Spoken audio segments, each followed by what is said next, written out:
never forget the night I found you. Just lying there.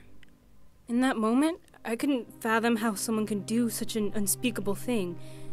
You see things on the news, you read things on social media. Sure, it's always frightening, but you never imagine it happening to you. Nothing could have prepared me for walking into that room, seeing you, my best friend, without a face, without form.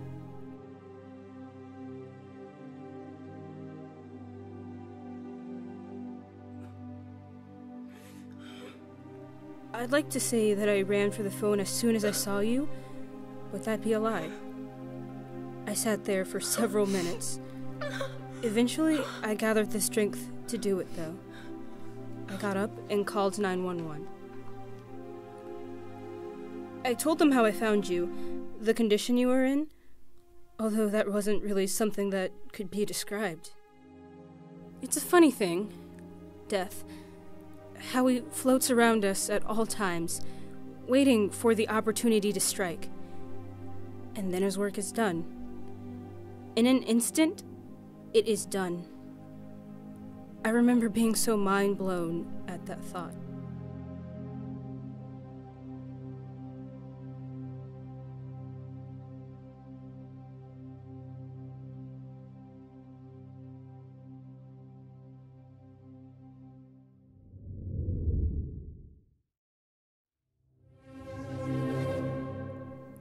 Watching them rush into the room was like déjà vu.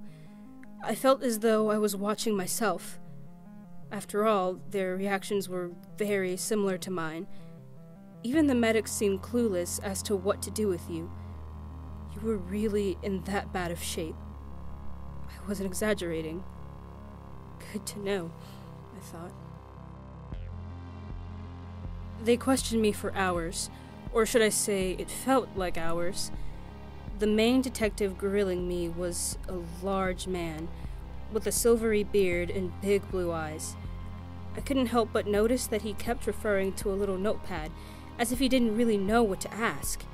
He kept sitting up tall so that I would feel even smaller than I already did. I told them we'd been best friends since middle school. Then the questions started getting strange. He asked me about what I did that day. I told him I went to the gym, then I went to class, then I came back home and found you. He asked me if we had fought recently. I said no. He asked if I had any ill will towards you. I said of course not. Then, all of a sudden, he stood up, looked me right in the eye, and said, "We're done here."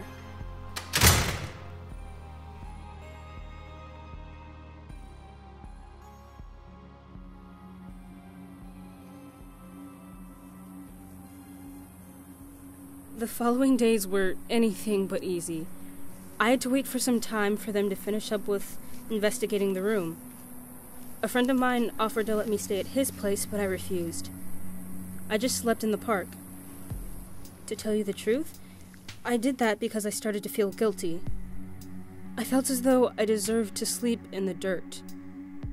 If I had just gotten back a little earlier, maybe I could have saved you from whoever did this. Soon, you'll be sleeping in the dirt. Forever. When I returned, all the blood was gone. The chaos wiped away. And yet, somehow, still the only thing I could see was your mangled body draped across the floor. Who could have done this? I thought.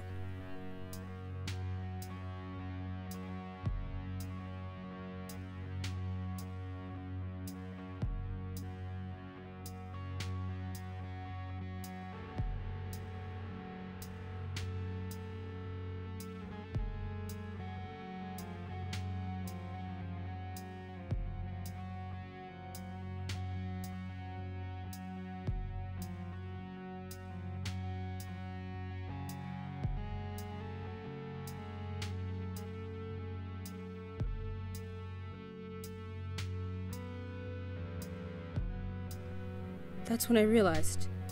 That's when I remembered. Perhaps it was the photo.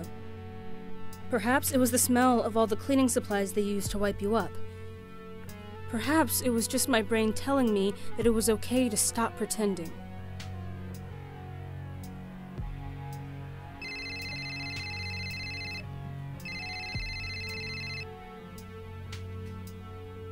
Hello? This is Detective Garrett. Is there any way we can get you to come back down to the station tonight? We have a few more things we want to run by you. Sure. Whatever I can do to help. Great. We really appreciate your cooperation. We'll send a car for you at 7. Thanks, Detective. I guess they were starting to put the pieces together, too. God, I just wish you would have kept your secret. It would have made all of this so much easier. Are you okay? No. Look, there's something I need to tell you. It's about your sister.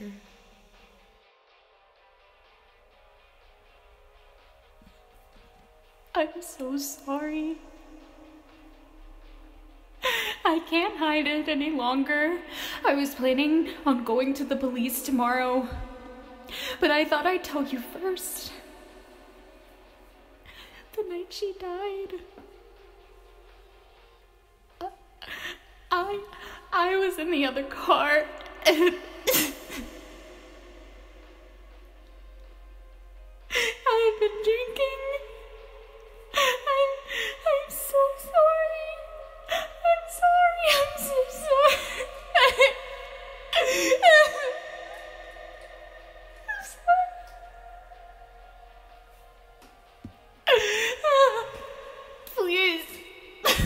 Please say something. What are you? Stop. Please don't. Please stop.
Detective?